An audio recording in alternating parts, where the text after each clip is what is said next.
លោកអ្នកនាងទស្សនិកជនជាទីមេត្រីយើងមានកម្មវិធីពិសេសនៅថ្ងៃនេះដោយយើងបានលើកយកកម្មវិធី Idea Talk មកជជែកពិភាក្សាមុនជាមួយនឹងអតីតនាយកផ្នែកកិច្ចការអាស៊ីនៃអង្គការ Human Rights Watch លោក Phil Robertson ហើយប្រធានបទនៅថ្ងៃនេះយើងនិយាយជាភាសាអង់គ្លេសប៉ុន្តែយើងនឹងបកប្រែជូនលោកអ្នកនាងជ្រាបដោយត្រួសពេលដែលចប់កិច្ចសម្ភាសប្រធានបទនៅថ្ងៃនេះគឺថាតើការគម្រាមកំហែងឆ្លងដែនកំពុងជ្រៀតជ្រែកបែបណាចូលក្នុងទឹកដីថៃសូមលោកអ្នកនាងរងចាំស្ដាប់ដោយរីករាយដូចតទៅនេះ Phil, good morning to you, Phil.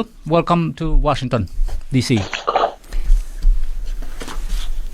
Phil?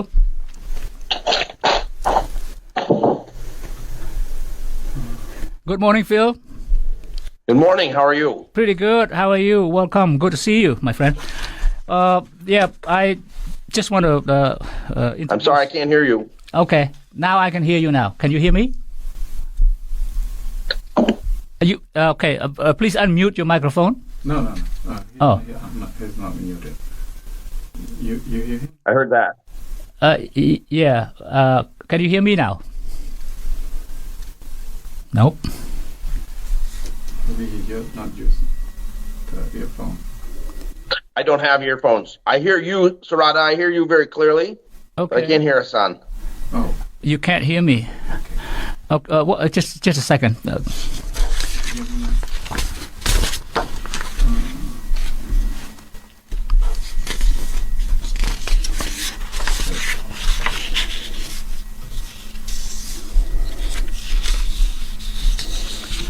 លោកអ្នកនាងជាទីមេត្រីបាទលោក Phil Robertson បានចាក់ចេញពីអង្គការ Human Rights Watch ហើយលោកបង្កើតអង្គការថ្មីមួយទៀតឈ្មោះថា Asia Human Rights and Labor Advocates ហៅកាត់ថា AHRLA ហើយលោកនឹងចូលរួមពិភាក្សាលើប្រធានបទថាតើការគម្រាមឆ្លងដែនកំពុងជ្រៀតជ្រែកបែបណាចូលក្នុងទឹកដីថៃ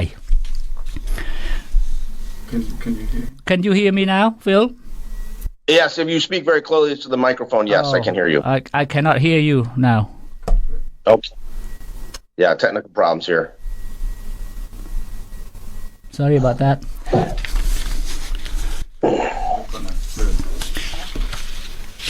Phil?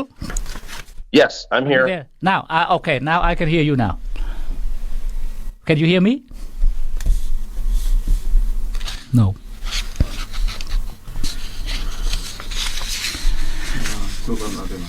Phil, can you hear me now? Here you go. Oh. Perfect. I can hear you very fine. Thank you very much. Okay, now I can hear you too. All right, good. Thank you. Sorry for the technical issue here. No okay, right. Welcome. First of all, I just want to say good to see you again, and welcome to Washington D.C. Thank you. Right. Good to talk to you. First, let me begin with a little short introduction here. The Kingdom of Thailand has moved many steps away from its unpleasant past as a coup pro nation after the 2023 general election saw a civilian-led government. A large number of the Cambodian people, I'm speaking from the eastern part of the border of Thailand, a large number of the Cambodian people in and outside the country praised the Thai politicians and applauded their leadership with the spirit of national reconciliation. We believe that it's a democratic promotion, a democratic process toward the right direction. They even urged the Cambodian leaders to follow in Thailand's footsteps. Now, from your statement released today, Thai authorities are helping neighboring governments to take unlawful action against refugees and dissidents from abroad, making Thailand increasingly unsafe for those fleeing persecution. These targets of transnational repression have gotten caught up in a swap mart, quote, swap mart, in which foreign dissidents are effectively traded for critics of the Thai government living abroad. My question to you, please tell us a little bit more. How does the increasing threat of transnational repression occur in Thailand?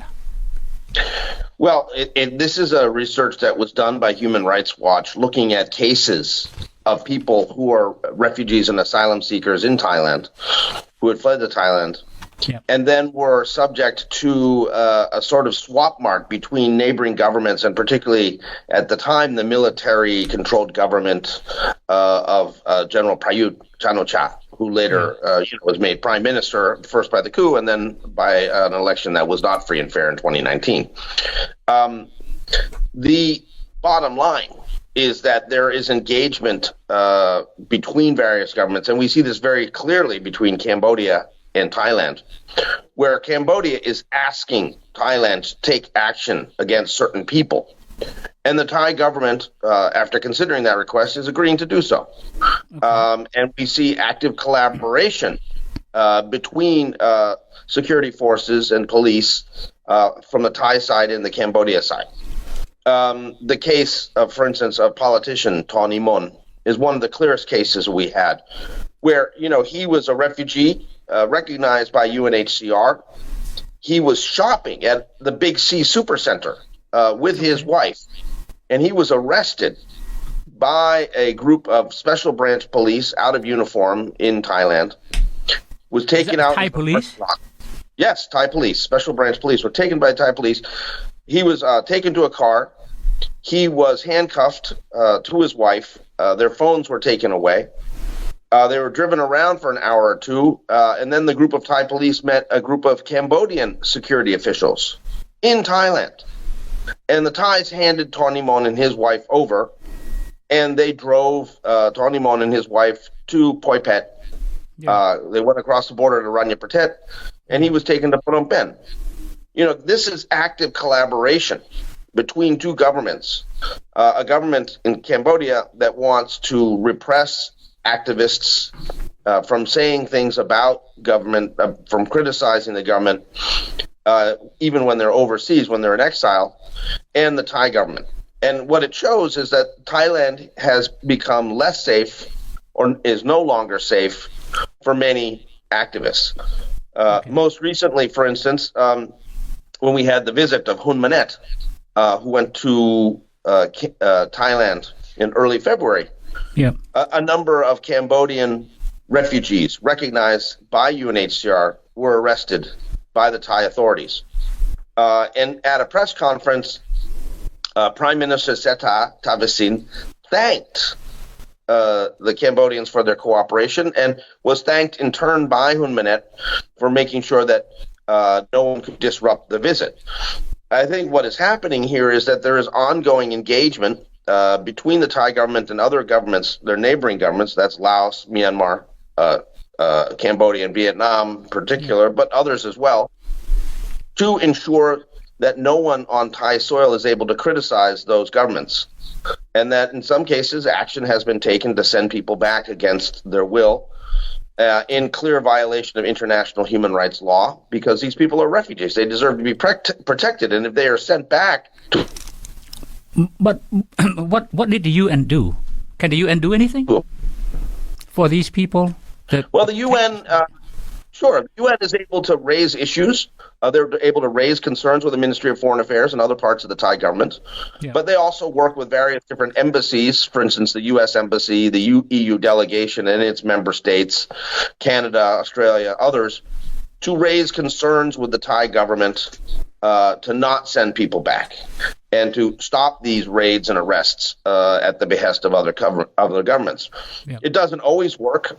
There was a number of cases that where people were sent back, but we have to try, and this is the situation. But one of the reasons we're calling this out in this report that Human Rights Watch released today was to show that there's been a pattern of collaboration between the Thai government and other governments that has made refugees less safe when they thought that once they reached Thailand they would be okay. Right. Okay. What is the purpose for the Thai authorities to make the countries an unsafe haven for refugees and dissidents? Is this a type of what you call a policy of appeasement toward the neighboring government?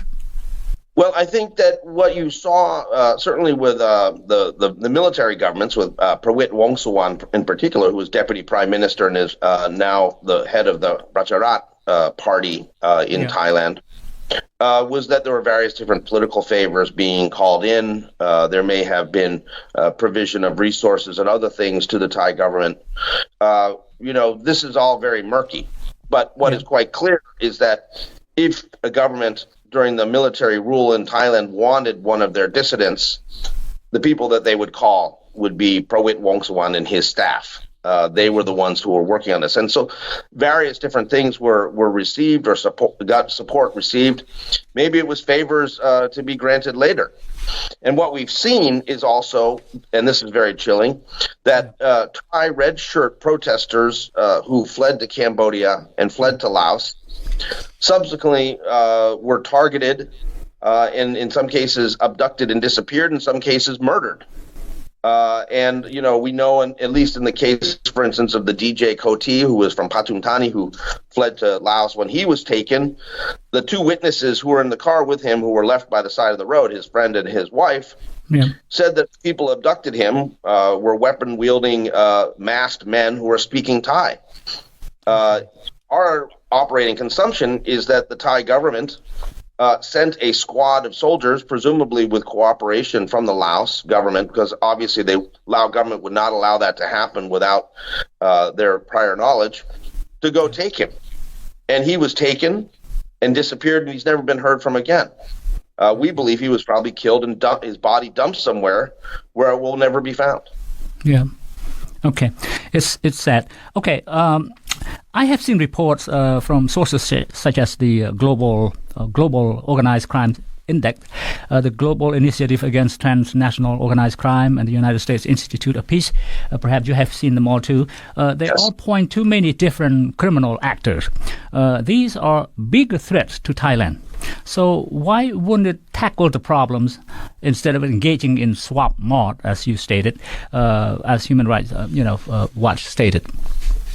Well, that's a very good question. I mean, what you're referencing is some of the pig butchering scam centers, for instance, that have been operating on in parts of Cambodia, in Sihanoukville and along the borders.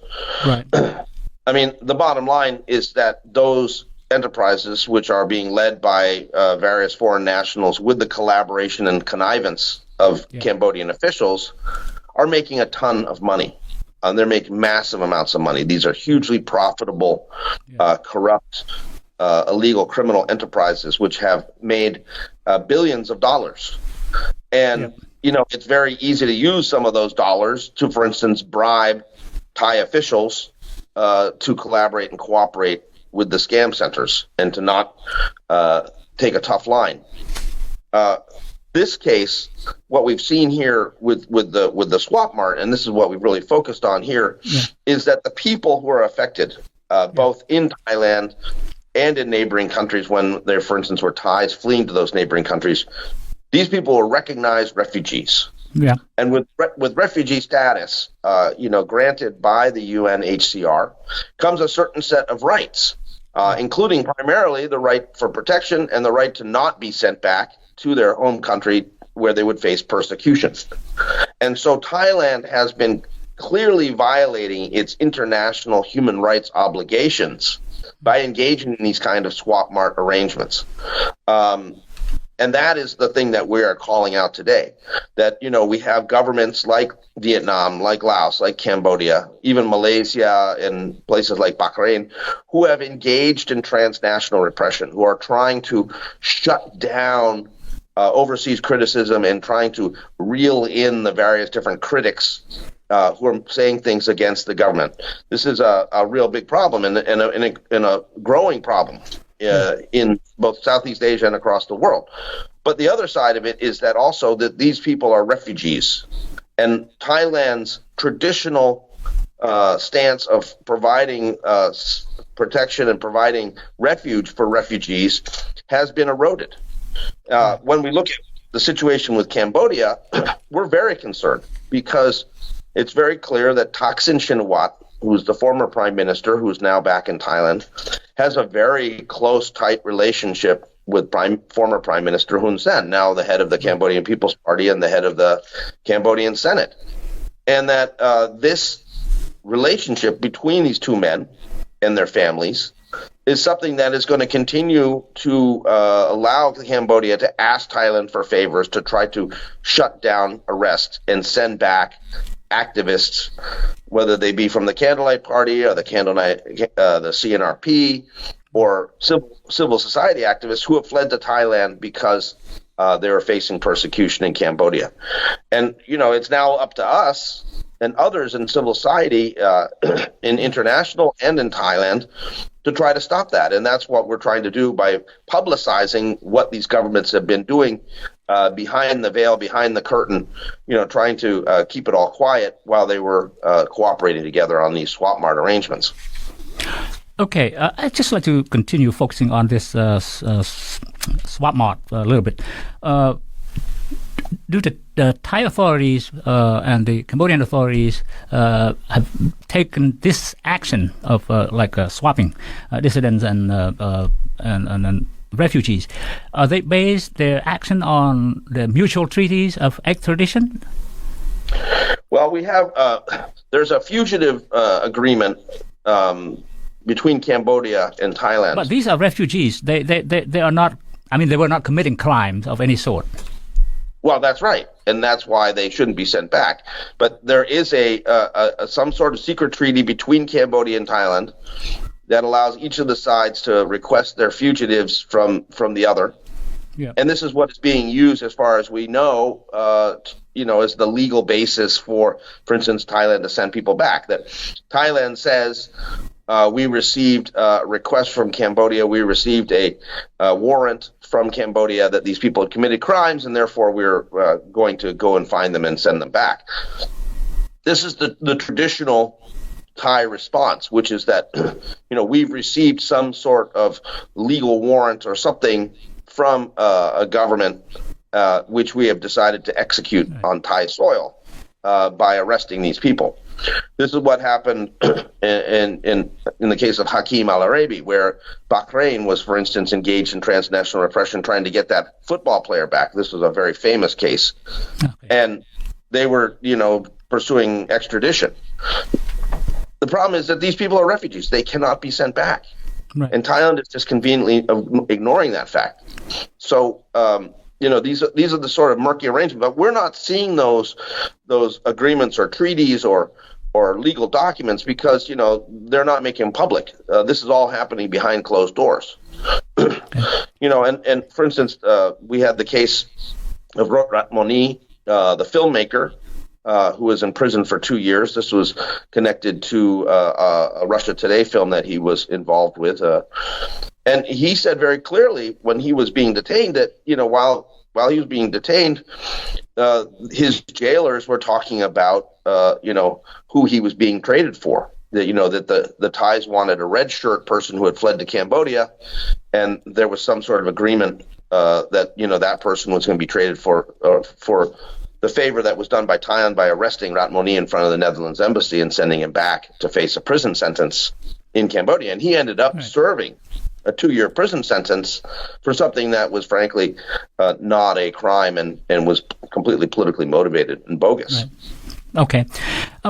Phil, according to one report, I just want to draw attention to this issue because it's very serious because the Cambodian dissidents, having not committed any crime in their own country, fled to Thailand because of political, opinion, expressing political opinions. According to one report from the Global Organized Crime Index and the Global Initiative Against the Transnational Organized Crime, there are at least 5 groups, criminal groups, mafia groups, criminal networks, state-embedded actors, foreign actors, and private sector actors. Refugees and political dissidents are not part of these groups, and they fled simply because they can express their opinion there or critical of the government policy. What does Thailand gain with swapping dissidents and refugees? Well, it appears that Thailand is gaining favors to be used later. Or in some cases, it could be in the case of the red shirts in Laos and in Cambodia. Obviously, they were getting something there. It could be any number of things. I mean, this is the thing that we're puzzling about. It's like, what was exactly the thing that for instance, the NCPO military coup group in Thailand and subsequently the Prayut Chan-o-cha government were gaining. Right. And part of it, I think, was also, they were trying to blunt the criticism from the red shirts in Laos and in Cambodia, and make sure that they weren't able to cause a problem for Thailand. I think that they were also trying to intimidate people, red shirts and others, that even though you fled overseas, you're not safe, and you should be careful. I think that there was an element also that Thailand was trying to ensure that its neighbors were supportive of the military government. This was something that, at a time when the U.S. and the European Union had imposed sanctions on Thailand because of the military coup, that they were looking for support from their neighbors. So there's a number of different elements here. Right. But, it starts with some of these autocratic governments like the one in Cambodia asking Thailand that, we have a problem. We have this person who are saying these things. The CNRP, for instance, were very active in 2018 and 2019. They had set up a sort of a TV studio, and they were doing regular Facebook Live broadcasts into Cambodia that were very popular. Prime Minister Hun Sen at that time was getting very angry about that. He sent over his defense chief. He sent over his key aide to talk to the Thais and try to get them to stop it. And then suddenly what happened was we saw a lot of pressure coming down on the CNRP group in exile, who were mostly around Victory Monument in Bangkok, facing greater surveillance, greater threats. And all of a sudden, a number of them started getting arrested and being sent back very quickly. And we, in the period of November and early December of 2019, we lost 4 people. Right. We were working very hard with the UNHCR and with various different friendly embassies to try to stop that. We had ambassadors calling the Thai National Security Council, calling the Ministry of Foreign Affairs and others, demanding that these people not be sent back. Yeah. It finally stopped because we were able to successfully prevent the refoulement of refugee, the Venerable Bobet, who was arrested in Samut Prakan. And what happened in that case was, he was identified. They found his hiding place at a temple in Samut Prakan, where he had been for a number of months. He was arrested by the police on a Friday night late, when people weren't supposed to be paying attention. But fortunately, we were able to get photographs of him being forced to disrobe by the Thai authorities before he was taken into custody. And we were able to use those images on social media to create a firestorm of criticism against the Thai government, that why are they arresting a monk? Why are they doing these horrible things to this monk? And who is this person, and why are they trying to send him back to Cambodia? And it got too hot. And finally, the Thai government said, okay, we're not going to send him back. We'll let him go as a refugee to a third country, in this case, Switzerland. Yeah. And that sort of broke the pattern, at least at that time. But that was instigated by the Cambodian government pressuring Thailand to crack down on the CNRP people who were operating in Thailand. And subsequently, as many as 60 or 70 people were resettled to third countries because of the pressure on them, and because Thailand said, okay, if you want to take these people to third countries, take them now, because we're not going to allow them to stay in Thailand anymore. And that was because of this sort of cooperation between Thailand and Cambodian governments. Right. Okay. As far as you know, or as far as Human Rights Watch is concerned, how many instances involving Cambodian dissidents or refugees that faced, transnational crime threat involved in a politically motivated effort to silence government critics or opposition groups in Thailand? Well, we don't know all the cases, to be honest. We don't have all the cases. And there were certainly cases, for instance, that we know where people who were leaders of local migrant worker communities, who were engaged in political education work or various different outreach, Right. In some cases involved with the CNRP, were arrested. And because they were not refugees, because they did not have a UNHCR card, we were not able to prevent them from being sent back. That was a big problem, and there's a number of those cases. But I think we're talking about dozens of cases. What we're seeing with the report that we've released now, we're just scratching the surface of what was happening. These are the high-profile cases. These are the cases where we were able to intervene and take action, where we got a notice early enough that they had been arrested, that we were able to move quickly and to ultimately finally prevent people from being forced back. Okay. Now, what can the international community do to change the practice of this sort of swapping dissidents and refugees? Well, the report, which is on our website at hrw.org, has a long set of recommendations, particularly putting pressure on the Thai government and the neighboring governments to respect the rights of refugees to protection, and to allow people to express their views without fearing arrest and return.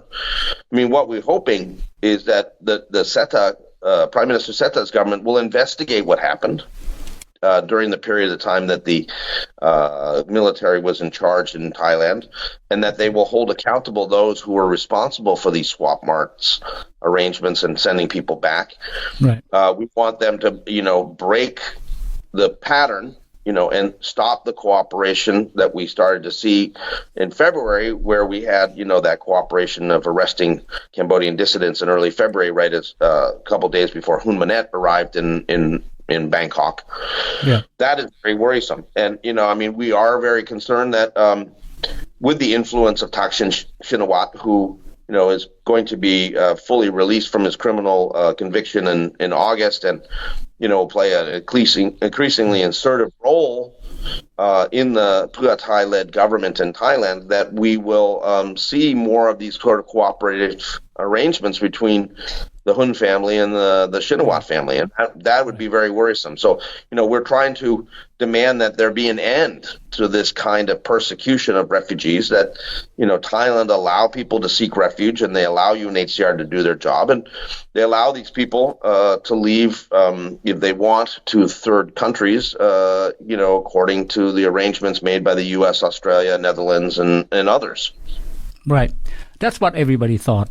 Refugees, dissidents from Cambodia especially, and asylum seekers, pose no threat, never undermine Thailand's national security or damage the country's image, and scare away tourists if they fled dictatorship in neighboring countries. And we thought that Thailand would be, humanitarian enough, would be generous enough to let these people at least stay temporarily until they find, an exit to a third country.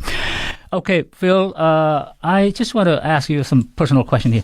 Now that you moved from Human Rights Watch, Asia Affairs Director, Deputy Director or Director, who is going to replace you there?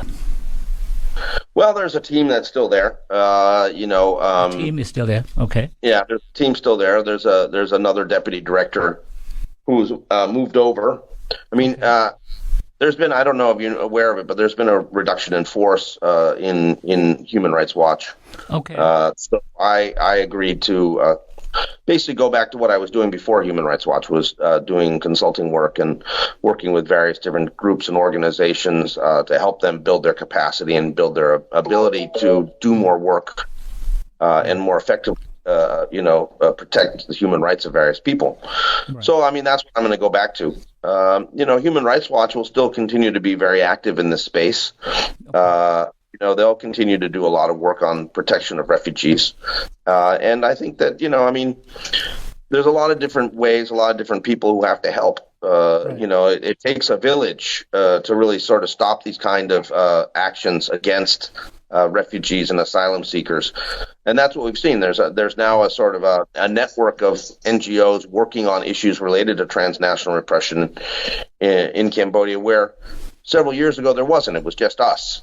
So we've seen a real growth of reaction, people prepared to work very hard to try to stop these cases from going forward. Okay.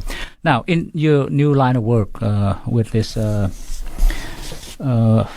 Asia Human Rights and Labor Advocates that you're going to undertake from now on, is it the same as what you had done before? Well, I've done different types of work. It's capacity building, it's human rights monitoring, it's research. Obviously it's talking to people like yourselves in the media, it's evaluations. There's a whole set of different things I've done before, which I'll do again. Obviously I'm not leaving the fight. I'm just changing the seat on the ship. That's what we'd like to hear, yeah. Okay, and you are basically based here in Washington, D.C.? No, I'll continue to be based in Southeast Asia, but I'll come back to the United States more frequently as well. Okay. Perhaps to a hearing or two on Capitol Hill to we'll see. Yeah, they want to invite me, I'm happy to go. Right. Okay. By the way, who is Elaine Pearson? Elaine Pearson is the Asia director for Human Rights Watch. She's been with Human Rights Watch for a long time, right? She's in charge of the entire Asia division. She's a very close friend. Okay. She was previously Deputy Asia Director and then was later Australia Director. And she became Asia Director when Brad Adams left Human Rights Watch. Right, I see. And I think, of course, you all are very familiar with Brad Adams, who worked for many years, very diligently on issues of human rights in Cambodia. Right. So if anybody needs help, a political dissident or refugees needs help, they can still contact They can reach out to me. I'm happy to help out. Okay. All right. That's the same address, the same number, the same email. Oh, yeah, sure. Okay. Yeah. All right, Phil. But as I said, there's now a network of groups and organizations that are working on these issues. Okay. All right. Please stay in touch. Okay. I think the people on the ground in Bangkok, the refugees and asylum seekers, increasingly know who to call. And that's good news, that there's now a better, effective protective mechanism going forward. That's good. Thank you very much, Phil. Appreciate it. And thank you for your time. And please come back again if you have anything new to tell us. Thank you very much. Thank you. Have a great day. Take care. លោកអ្នកនាងទស្សនិកជនជាទីមេត្រីអំបញ្ញមិញជាកិច្ចសភាជាមួយលោក Phil Robertson លោកចាក់ចេញពីអង្គការ Human Rights Watch នេះអង្គការឃ្លាំមើលសិទ្ធិមនុស្សនេះហើយបានមកបង្កើតកិច្ចការងារមួយទៀតដែលស្រដៀងគ្នានឹងកិច្ចការនោះដែរហើយនឹងធ្វើការក្នុងរឿងជួយគ្រប់គ្រងសិទ្ធិសេរីភាពជនរងគ្រោះពីរបបផ្ដាច់ការហើយនឹងមើលខុសត្រូវខាងកិច្ចការខាងពលកម្មនៅក្នុងប្រទេសនីមួយៗនៅតំបន់អាស៊ីអាគ្នេយ៍នឹងដដែលហើយនិយាយពីត្រឡប់ក្រោយទៅខាងមុខថាបើសិនជាមានការអ្វីទៅថ្ងៃមុខនោះគឺថាគេអាចតាក់ទងលោកបានដដែលហើយលោកនឹងណែនាំទៅរកកន្លែងណាដែលថាអាចជួយបានបើសិនណាជាមានបញ្ហាតាក់ទិននឹងការតាមចាប់ចងការធ្វើទុកបុកម្នេញពីសំណាក់អាជ្ញាធរផ្ដាច់ការនៅប្រទេសណាមួយនោះនៅក្នុងតំបន់អាស៊ីអាគ្នេយ៍ហ្នឹងបាទចំណុចសំខាន់ដែលជជែកគ្នានៅថ្ងៃនេះគឺនៅត្រង់ថារដ្ឋាភិបាលរាជរដ្ឋាភិបាលប្រទេសកម្ពុជាតាមលោក Phil Robertson មានប្រសាសន៍ថាដូចជាមានកិច្ចព្រមព្រៀងសម្ងាត់អ្វីមួយផ្លាស់ប្ដូរមនុស្សដែលរិះគន់រដ្ឋាភិបាលហ្នឹងទៅវិញទៅមកហើយគេបានហៅថាជាការដោះដូរអ្នកដែលជនរិះគន់គោលនយោបាយរដ្ឋាភិបាលនីមួយៗនោះហើយគេមិនទាន់ដឹងថាតើលោកនាយករដ្ឋមន្ត្រីថៃថ្មីហ្នឹងដែលជាលោកជា civil មិនមែនមេទាហាននោះនឹងដឹងកិច្ចការដែលក្រមអាជ្ញាធរមានសមត្ថកិច្ចធ្វើការនៅខាងថ្នាក់ក្រោមដែរឬអត់នៅពេលដែលប្រទេសថៃអនុញ្ញាតឲ្យកងកម្លាំងប្រដាប់អាវុធ ជាមន្ត្រីអាជ្ញាធរមានសមត្ថកិច្ចនោះចេញចូលចាប់ចងជនភៀសខ្លួនខ្មែរពីប្រទេសកម្ពុជាយើងមិននិយាយពីប្រទេសលាវប្រទេសភូមាទេយើងនិយាយពីប្រទេសកម្ពុជានោះដោយថាបានដោយសេរីបើកដៃឲ្យចេញចូលបានទៅចាប់មនុស្សពីកន្លែងពីទីផ្សារញាត់ចូលក្នុងឡានដឹកយកទៅព្រំប្រទល់ដែនហើយបញ្ជូនទៅប្រទេសកម្ពុជាវិញក្នុងខណៈដែលអ្នកទាំងនោះមានការទទួលស្គាល់ជាជនភៀសខ្លួននៅក្នុងប្រទេសថៃហើយគេអន្តរជាតិគេបានស្នើថាតើលោកនាយករដ្ឋមន្ត្រីបានដឹងឬអត់ហើយបើដឹងតើគួរគិតយ៉ាងណាពីព្រោះអំពើទាំងវើទាំងអស់នេះជាការបំពានមួយលើលក្ខន្តិកៈលើអនុសញ្ញាលើសន្ធិសញ្ញាដែលប្រទេសថៃបានព្រមព្រៀងក្នុងការចាប់ចងមនុស្សបញ្ជូនឲ្យទៅធ្វើទរណកម្មនៅពេលដែលជនរងគ្រោះនោះបានគេចចេញពីការធ្វើទុកបុកម្នេញនៅក្នុងរបបមួយដែលនឹងធ្វើទរណកម្មអ្នកដែលរិះគន់រដ្ឋាភិបាលនោះយើងសួរថាតើការផ្លាស់ប្ដូរបញ្ជូនចុះបញ្ជូនឡើងរវាងថៃហើយនិងជនជាតិខ្មែរជនជាតិពីប្រទេសកម្ពុជាហ្នឹងតើធ្វើឡើងក្រោមក្របខ័ណ្ឌនៃការចុះសន្ធិសញ្ញាកិច្ចព្រមព្រៀងធ្វើបច្ចាប័នរវាងប្រទេសនិងប្រទេសឬយ៉ាងណាតាមការពិតដូចជាមិននៅក្នុងទង្វើមិននៅក្នុងលក្ខខណ្ឌក្របខ័ណ្ឌហ្នឹងទេពីព្រោះអីជនដែលមកស្វះស្វែងរកសិទ្ធិជ្រកកោននៅក្នុងប្រទេសថៃមិនបានប្រព្រឹត្តបទអក្រិតដែលរដ្ឋាភិបាលឬក៏អាជ្ញាធរមានសមត្ថកិច្ចប្រទេសកម្ពុជានឹងត្រូវតាមតែចាប់យកទៅផ្ដន្ទាទោសនោះទេគ្រាន់តែអ្នកខ្លះរិះគន់រដ្ឋាភិបាលជួយអប់រំប្រជាពលរដ្ឋខ្មែរឲ្យយល់ដឹងពីច្បាប់ទម្លាប់ឬក៏ពីសិទ្ធិរបស់ខ្លួនអីយ៉ាងណានោះក៏ជាត្រូវទទួលរងគ្រោះពីការធ្វើទុកបុកម្នេញនឹងដែរដូច្នេះហើយរត់ទៅប្រទេសថៃធ្លាប់ជាប្រទេសដែលទទួលជនភៀសខ្លួនខ្មែរសន្ធឹកសន្ធាប់ពីរយៈពេលកន្លងមកដូច្នេះហើយគេស្នើថាសូមឲ្យរដ្ឋាភិបាលថៃជួយគិតគូរជួយការពារសិទ្ធិអ្នកទាំងនោះផងអ្នកទាំងនោះគឺអង្គការសហប្រជាជាតិទទួលបន្ទុកផ្នែកជនភៀសខ្លួននោះបានចេញបានឲ្យត្រឹមត្រូវស្របច្បាប់ដូច្នេះមិនគួរអនុញ្ញាតឲ្យមានហេតុការណ៍នេះកើតឡើងនៅលើទឹកដីថៃនោះទេប៉ុន្តែទោះជាយ៉ាងណាក៏ដោយការធ្វើដូច្នោះនោះគឺកើតឡើងក្នុងរយៈកាលដែលរដ្ឋាភិបាលយោធាថៃកាន់អំណាចឥឡូវនេះរដ្ឋាភិបាលចម្រុះនេះមានជាអ្នកដឹកនាំជាជនស៊ីវិលហើយជារដ្ឋាភិបាលស៊ីវិលហើយថ្មីត្បិតថាមានភាគីខាងយោធានោះនៅជាមួយក៏ដោយតែអ្នកដឹកនាំគឺជារដ្ឋាភិបាលស៊ីវិលហើយគេបារម្ភមួយទៀតនោះគឺថាដោយសារ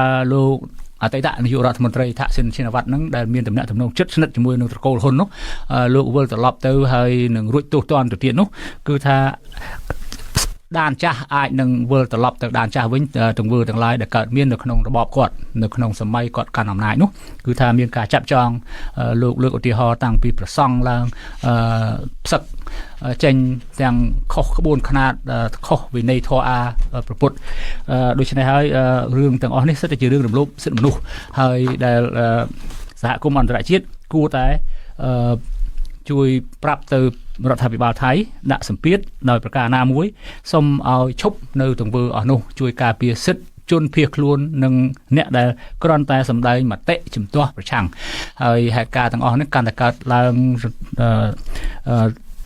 សន្ធប់ដោយសារថាមាននាយករដ្ឋមន្ត្រីហ៊ុនសែនផងទៅស្រុកថៃហើយនឹងទស្សនកិច្ចលោកហ៊ុនម៉ាណែតពេលថ្មីនេះក៏មានកិច្ចចរចាគ្នាពីរឿងបញ្ជូនមនុស្សត្រឡប់ចុះត្រឡប់ឡើងអ្នករិះគន់រដ្ឋាភិបាលថៃបញ្ជូនទៅថៃអ្នករិះគន់រដ្ឋាភិបាលខ្មែរបញ្ជូនទៅខ្មែរវិញដូច្នេះហើយរឿងទាំងអស់នេះគឺជារឿងដែលធ្វើឲ្យខ្មែរប្រជាពលរដ្ឋខ្មែរនោះគឺថាគ្មានសេចក្តីសុខទាំងនៅក្នុងស្រុកទាំងនៅក្រៅស្រុកខ្ញុំសូមបញ្ចប់ត្រឹមប៉ុណ្្នឹងហើយយើងសូមជូនព័ត៌មានក្នុងស្រុកជាបន្តទៅទៀតបើលោកអ្នកចង់ជ្រាបច្បាស់សូមអញ្ជើញចូលទៅអានសេចក្តីប្រកាសព័ត៌មានសេចក្តីថ្លែងការណ៍ពីអង្គការ Human Rights Watch និយាយថាជាផ្សារដោះដូរជនបរទេសជនភៀសខ្លួនបរទេសដែលសុំសិទ្ធិជ្រកកោននៅក្នុងប្រទេសថៃដែលចេញផ្សាយនៅថ្ងៃនេះថ្ងៃទី16ខែឧសភានេះឆ្នាំ2024នឹងបាទនឹងជ្រាបច្បាស់បន្ថែមទៀតថាតើអង្គការនោះបានរកឃើញ